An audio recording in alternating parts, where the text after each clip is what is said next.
Bonjour, nous sommes au CEMTI, c'est un laboratoire qui est spécialisé dans la caractérisation des matériaux plutôt à haute température, voire à très haute température. Et aujourd'hui, on va voir la spectroscopie infrarouge qui va nous permettre de mesurer les propriétés optiques et radiatives des matériaux.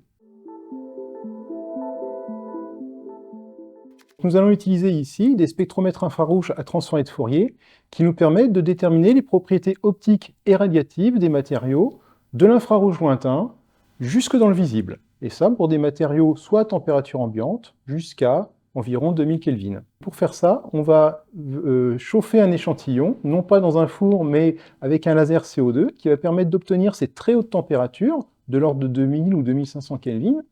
Et comme l'échantillon est chaud, il va émettre un rayonnement, et ce rayonnement, on va le diriger vers les spectraux infrarouges, et on va mesurer ce flux et déterminer l'émittance spectrale, qui est une grandeur capitale lorsqu'on s'intéresse aux propriétés optiques et radiatives des matériaux à haute température.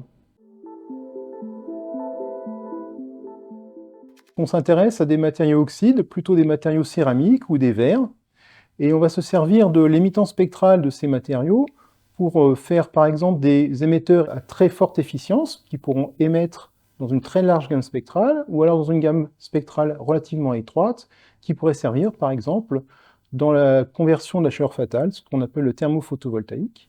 Et puis cette émittance spectrale est aussi pertinente lorsqu'on va vouloir mesurer des températures à distance en utilisant des pyromètres optiques.